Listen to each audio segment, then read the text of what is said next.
Today I am going to explain you the chapter number 5, that is 100 Dresses part 1, written by L. Zor Esther. So first of all, let me tell you about the author or give you a brief introduction of the author. So I must tell you that L. Zor Esther is a renowned author and she is known for her children's stories. The 100 Dresses is one of her famous writing, and she hailed from the US and was born in West Haven. Some of her famous work include Ginger Pie, the Moffats series and Echoing Green, the Alley and many others.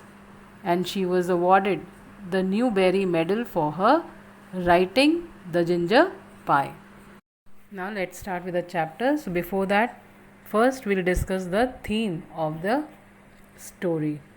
The theme of the story of the book is about an innocent girl named Wanda Petronsky and her experience of bullying in school. The main theme of the story is about the act of forgiving someone's mistake. In this story, Wanda forgives her classmates who used to bully her for her weird name and her story about 100 dresses. Now, before beginning, let us discuss the beginning of the chapter, which says how do we judge the people around us? By their money, wealth, and possessions? Or is there something or more enduring value to look for in a person? So it is very normal, it happens with everybody. We try to judge the people either by looking at the appearance of that person or by the money, the wealth, and the possessions that a person has. So the writer is asking whether it is right to judge a person on the basis of all these things, or there is something more enduring value or other values that you look for in a person. Then the second paragraph says this story is a sensitive account of how a poor young girl is judged by her classmates. So this lesson, the 100 Dresses, is about a girl who is a Pole who had come to America with his parents who had shifted to America. So, and she was admitted in a school where her classmates made fun of her because what she claims is in contradiction to the fact that she was always seen wearing the same dress. So this Wanda Petronsky is a young Polish girl who goes to school with other American children and in an American town, and she faces the discrimination in the school among the other children who belong to America, and she was a Pole, or she belonged to Poland. She was a Polish. So other children, they see Wanda as different in many ways, and then we'll see how they started treating her. Then next is read the information in the box below and find out more about this community for about a related topic from an encyclopedia or the internet. So the note says the Polish American community in the United States. So this note tells us about the people who immigrated or who left their country, who lived in Poland and who left their country and settled permanently in America. So the first line says the first Polish immigrants arrived in America in 1608. So the people from Poland, they started immigrating, they started leaving their own country in order to settle in other country permanently, and they started moving to America in the year 1608. But the largest wave of Polish immigration occurred in the early 20th century. So large number of Polish people, they immigrated to America in the early 20th century, and in that century more than 1 million Poles, they migrated to United States. And then further he says the Polish state did not exist at that time. So there was no any particular Polish state, there was no such Poland, that state Poland in anywhere in that in United States, and the immigrants were identified according to their country of origin rather than to ethnicity, and they were identified as Russian Poles. So the people, they were identified according to the places from where they had come. The people who were coming from Russia were called as Russian Poles. The people coming from Germany were called as German Poles, and from Austria they were called as Austrian Poles. Then further it is said that one of the most notable Polish American communities is in Chicago and its suburbs. So the large number of Polish American people are found in Chicago and its outskirts, that is in the suburbs, in the outer areas. So Chicago is sometimes called the second largest Polish city in the world. So most of the Polish people, or the people from Poland, they settled in Chicago. So therefore Chicago is sometimes called as the second largest Polish city in the world, next only to Warsaw. After Warsaw, which is the capital of Poland. Then Polish Americans were sometimes discriminated against in the United States, as were the Irish, Italian and Jews. So in the same manner as they belonged to Poland, they had immigrated, or they had migrated from Poland to America, so they were discriminated. In United States, they were looked differently in the country United States, as the people who had come from Irish, from Iran or Italy, or the Jews people, like the other people, they were also discriminated. Then according to the United States 2000 census, 667,414 Americans of age 5 years and older reported Polish as language spoken at home. So now it is said that according to the United States 2000 census, so in 2000 again, now it was found that 667,414 Americans of age 5 years and older, they spoke Polish as the language. They use this language at their home, as they are the Polish Americans, and this is about 1.4% of the people who speak languages other than English, or you can say it was 0.25% of the whole US population. So these many people, they were found speaking Polish at their home. They were speaking the other language than English. Let's begin with the chapter explanation. So first paragraph says, today, Monday, Wanda Petronsky was not in her seat, but nobody, not even Peggy and Madeline, the girls who started all the fun, noticed her absence.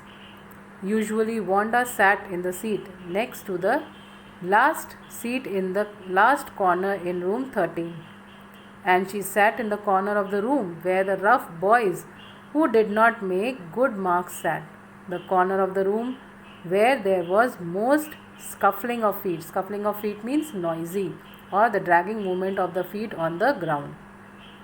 So scuffling of feet, most roars of laughter when anything funny was said, and most mud and dirt on the floor.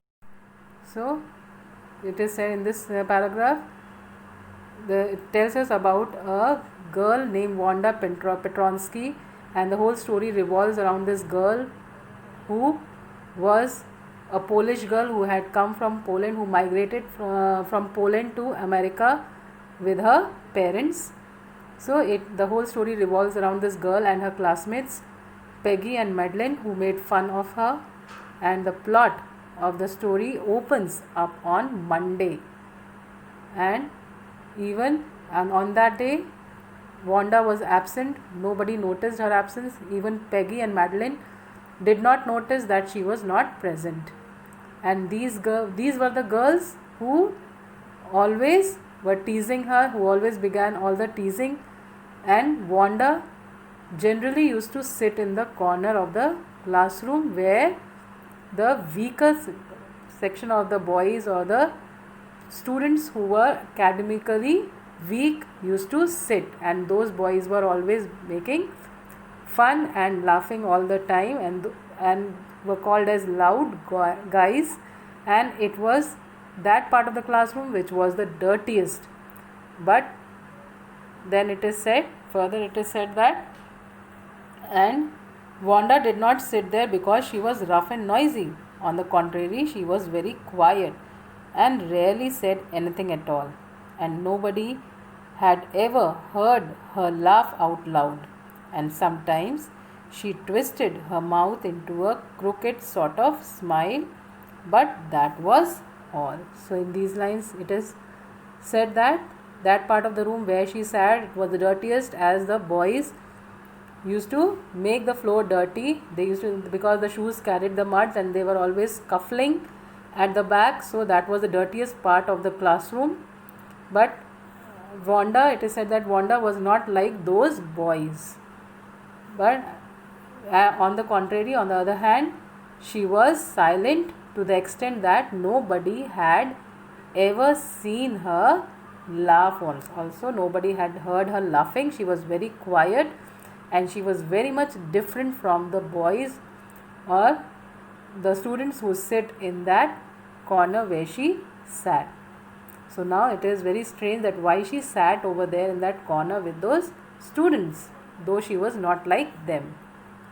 Further, the next paragraph says, nobody knew exactly why Wanda sat in that seat, unless it was because she came all the way from Boggins Heights, and her feet were usually caked with dry mud.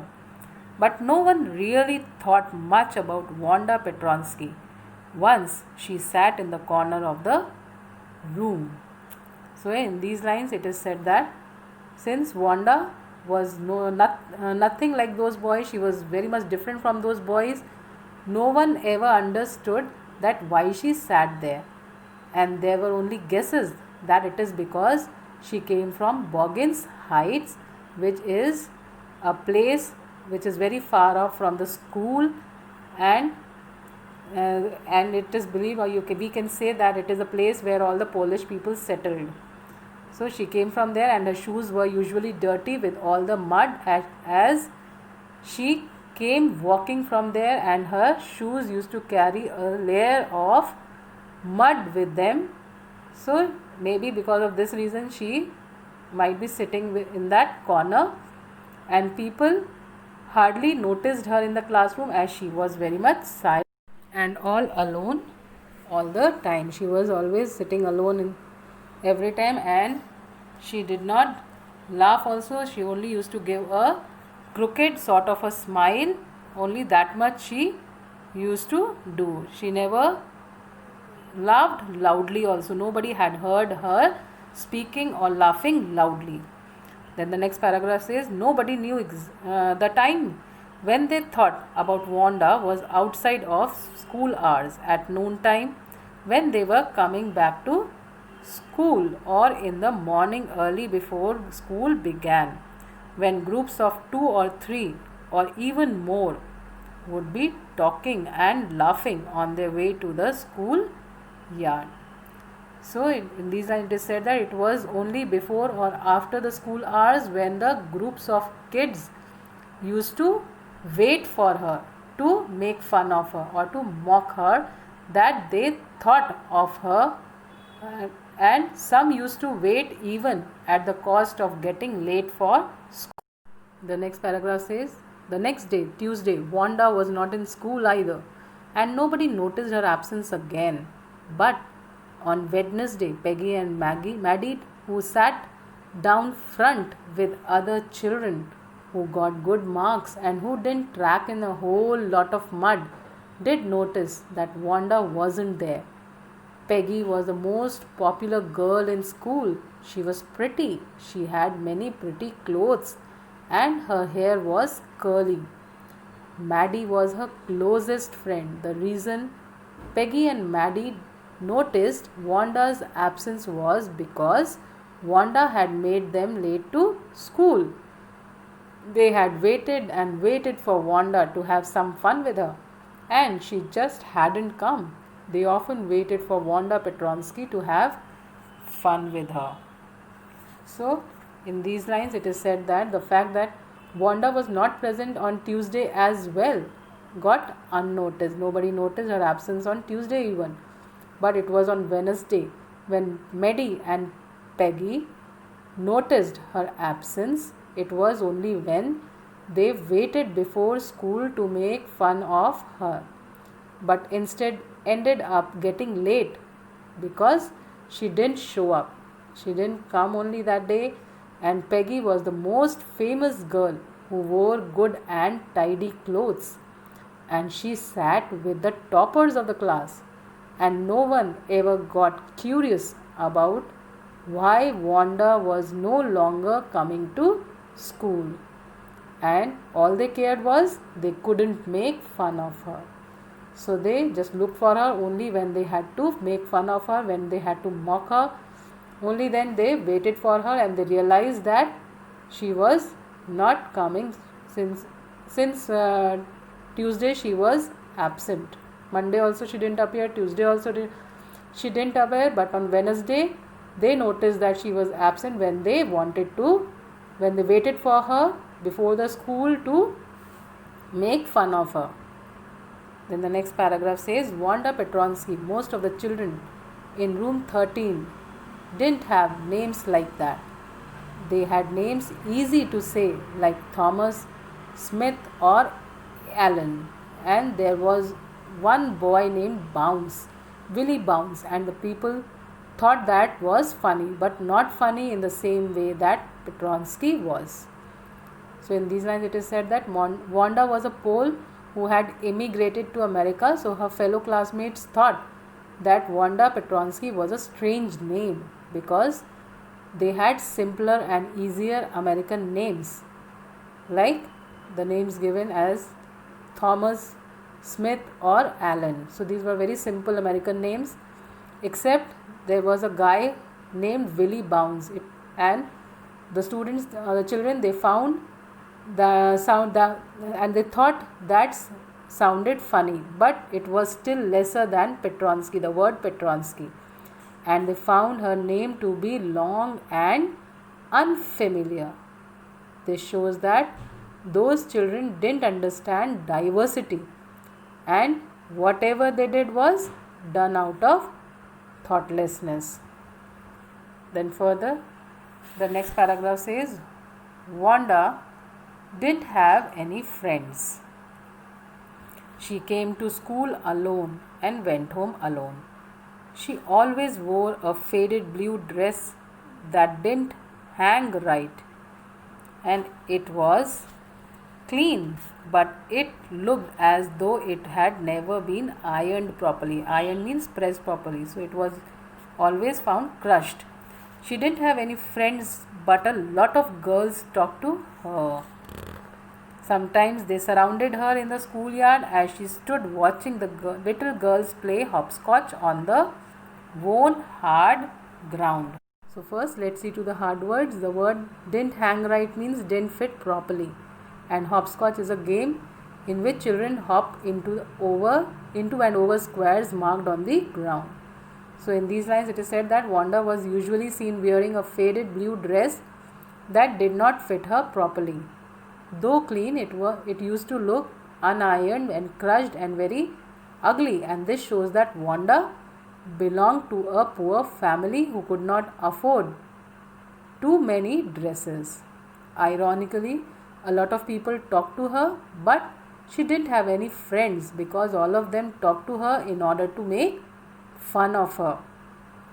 And from her tale about 100 dresses to her unfamiliar name, they found it all amusing. So she was always boasting about the dresses that she had, and she used to tell the other children that she had 100 dresses.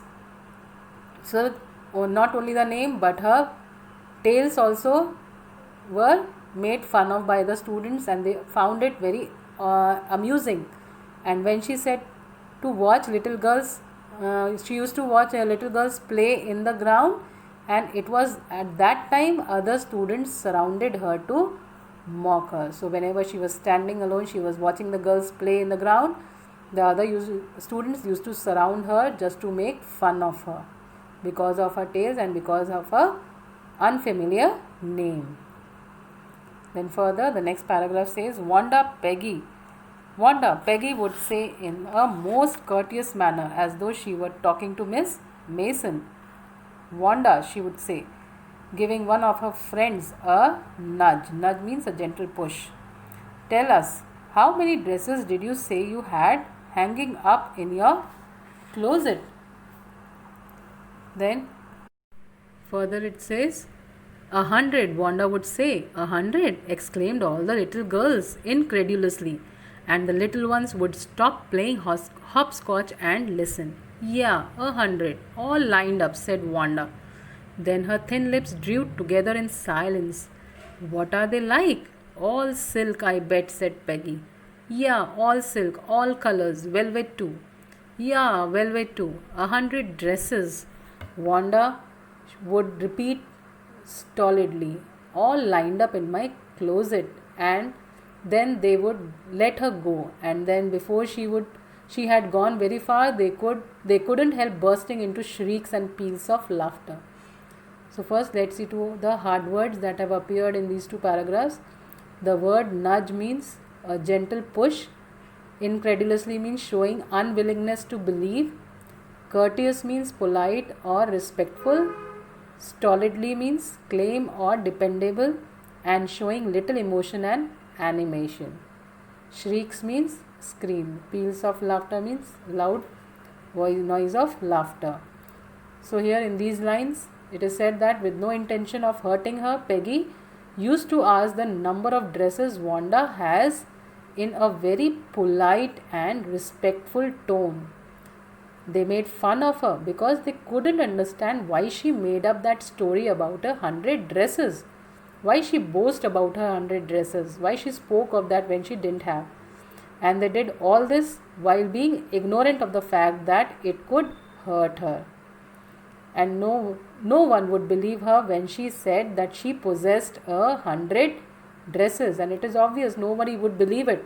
If you see a person wearing the same kind of dress every day, and that too very shabby and crushed up, then you cannot believe the tale which the other child was telling. So Wanda, as she said that she had 100 dresses, so all the students, all the other children, they laughed at her because anyone can guess seeing her dress which she was wearing, the same dress every day, which shows that she was not having many dresses and she belonged to a very poor family. But still she said that she possessed 100 dresses and all lined up in her cupboard or closet.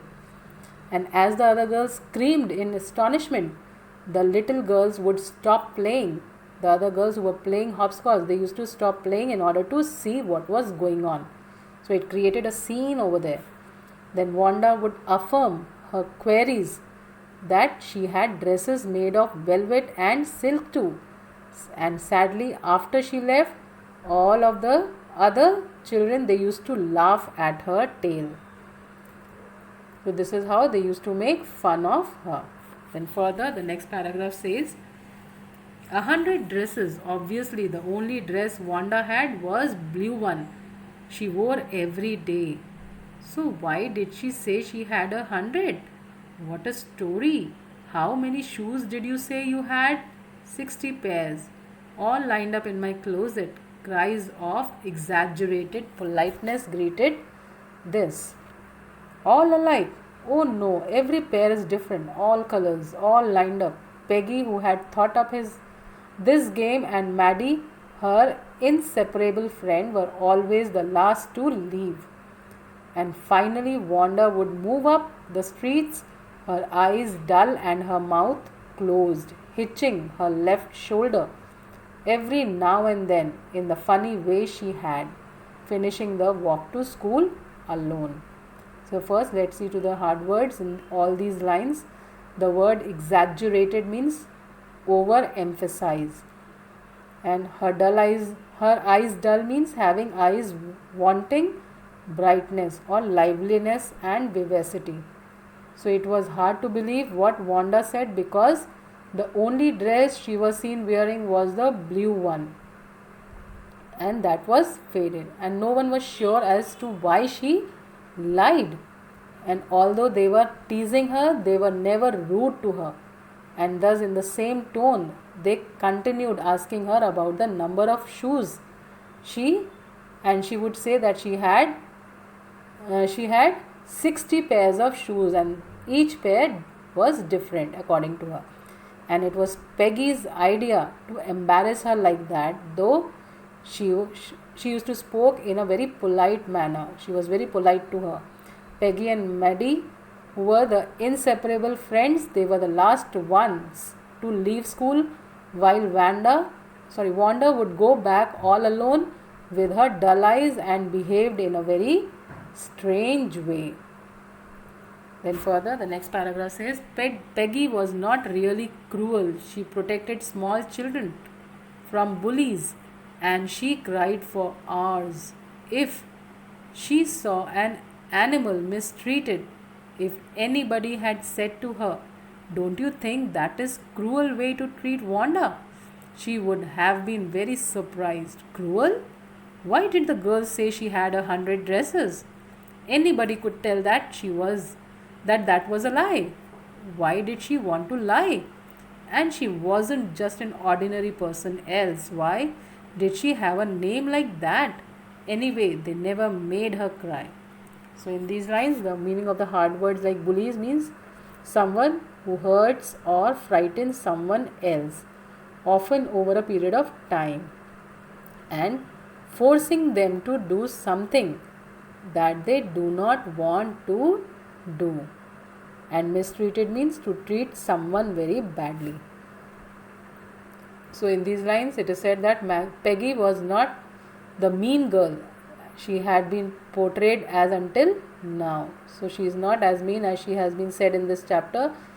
She saved kids from whoever was hurting them and couldn't stand animals getting badly treated. So we can say that Peggy was a very kind-hearted girl. But then why she behaved like that with Wanda? So according to her, she was not being rude to Wanda. Peggy did not believe that she was rude to Wanda. She thought that it was very weird of Wanda to lie about the number of dresses she possessed.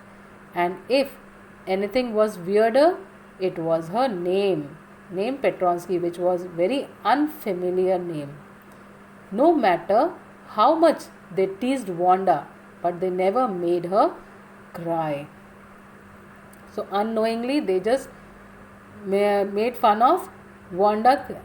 They did not mean to hurt her or made her cry, but they wanted to enjoy, as anybody could say, seeing the appearance of Wanda, that she was telling lie about the 100 dresses and the number of pairs of shoes. Then further, the next line says, as for Maddie, this business of asking Wanda every day how many dresses and how many hats and how many this and that she had was bothering her. Maddie was poor herself. She usually wore somebody's hand-me-down clothes. Thank goodness she didn't live up on Boggins Heights or have a funny name.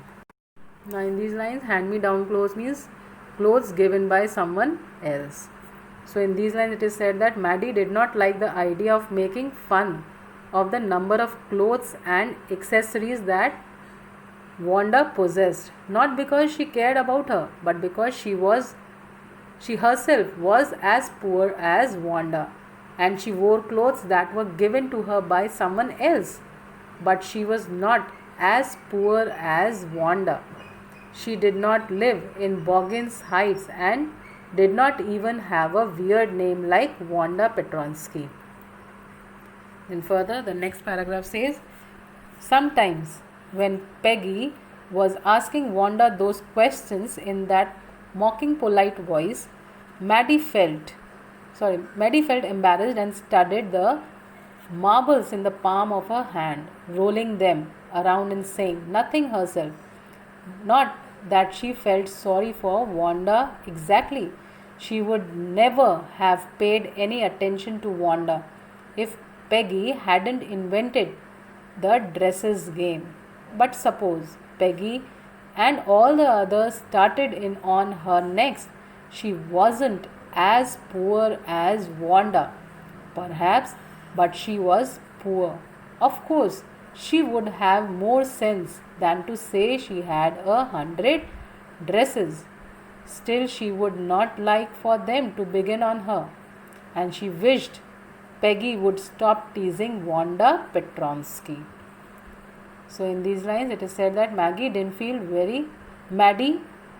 very comfortable teasing Wanda, and when Peggy used to ask Wanda those questions, she would silently count the marbles in her hand, pretending to play with them. And if that dress game hadn't been invented, Maddie would have never known about the very existence of Wanda. She felt uncomfortable not because she cared about Wanda, but because she was worried she could be the next one, as she was also poor like Wanda, and she also wore the dresses given out by someone else. And although she was not senseless enough to say that she had 100 dresses, and she never boasted like Wanda that she had 100 dresses, and she still wished that Peggy did not tease Wanda. So this is all for today. Now we'll discuss the questions of the oral comprehension check. Now the oral comprehension check on page number 65. The very first question says, where in the classroom does Wanda sit and why? So in this you can write that Wanda used to sit in that corner of the classroom where the rough boys sat, and the boys who got the lowest marks and had the loudest laughter, and no one ever knew why she really sat there, but there were guesses that it was because of the dirt her shoes carried from all the mud as she came walking from far off place named Boggins Heights. The second question, where does Wanda live, and what kind of a place do you think it is? So you can write for this that Wanda lived in Boggins Heights, and according to the description given in the chapter, it was that part of the city or town where poor people lived, or the people who had migrated from Poland to America lived, and the place was filled with mud, which is where Wanda got the dirt on her shoes from. Then the third question says, when and why do Peggy and Maddie notice Wanda's absence? So you can say that on Wednesday, Peggy and Maddie noticed that Wanda was missing. They had even been waiting for her outside the school, and it was before school began. As she did not come, they even got late for school, and it was then that they realized her absence from school. The next question, what do you think to have fun with means? So this phrase means to have fun with her means to tease her about the 100 dresses she claimed to have, which is contradictory to the fact that she always wore the same faded blue dress. So this is all for today. Now the remaining part of the chapter will continue in the next class.